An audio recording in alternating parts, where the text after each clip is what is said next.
Joining me tonight here in studio in New York, Senator Bernie Sanders of Vermont. Senator, good to have you with us tonight. Good to be there. These numbers over the weekend, what does it tell you, the number of people that signed up round two? It tells us that you have a program that is working well, that they have overcome the problems that they initially have.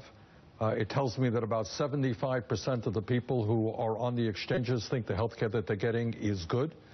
And I think this is making our Republican colleagues very nervous.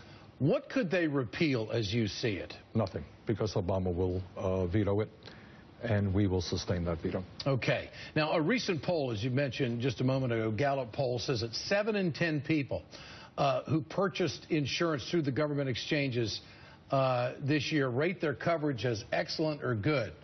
But the overall approval rating for the Affordable Care Act sits at 37%. Where's the disconnect? Well, it is not everybody is in the Affordable Care Act, and people who have maintained their old policies are hearing negative things about it over and over again, and I think they're responding to that negativity. So and you think the media coverage has had a lot to do with it? Absolutely.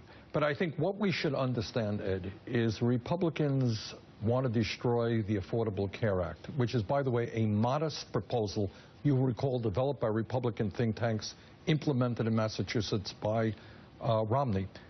They want to destroy it not because of what it is, but because it is the federal government doing something to protect ordinary people, and that is not what they like. These are the same guys who want to end Medicare as we know it, convert it into a voucher program, make massive cuts in Medicaid, in other federal health care programs.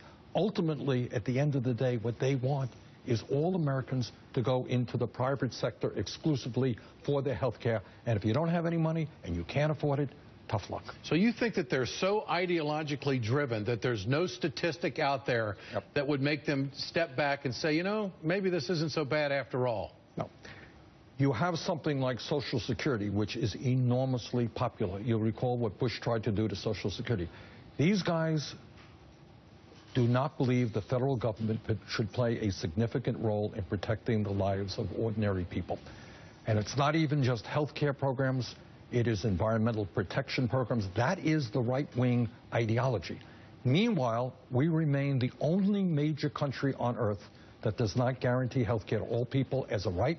We end up spending almost twice as much per person on health care as do the people of any other nation. So why do they want to continually harp on the fact that they want to repeal it? It's all ideology, or do you think they have a better plan down the road? No.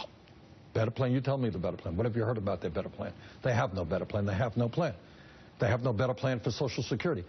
What these guys want to do is to tell the American people, hey, you think government could do something for you? It can't. Only the private sector can do things for you. And you don't even have to come out and vote because government is irrelevant to your lives. That's what this whole thing is about ideologically, Ed. What's your reaction to the profits that have been sustained by the major insurance companies since the Affordable Care Act?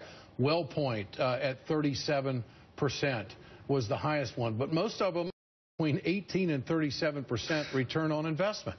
I mean, it doesn't seem like it's changed the insurance industry too much. It hasn't.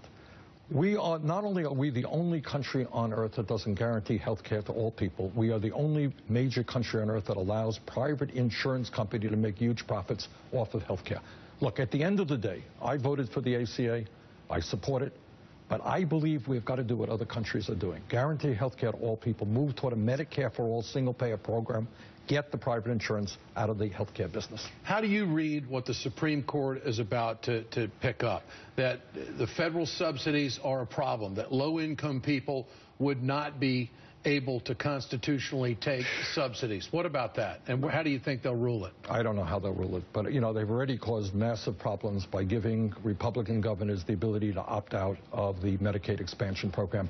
Look, Obama was talking about 9 or 10 million more people now having health insurance. That's a step forward. There would be a lot more people if the Republican governors did what we wanted them to do and what we expected would happen, expanding Medicaid. And Senator, your thoughts on the right wing that says that, well, you know, millions of people have lost their policies too.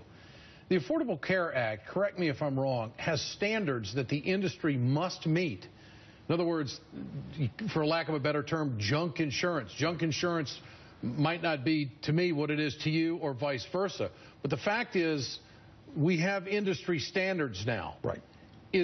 That's really the framework of the law, isn't it? Yes. The mistake that Obama made is saying, look, if you want to keep it, you can keep it.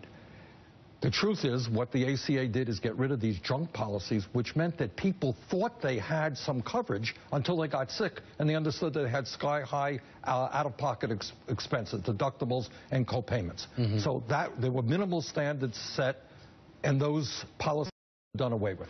So yes, people lost their junk health insurance policies. Senator Bernie Sanders, good to have you with us tonight. Thanks so much, Senator. Appreciate it.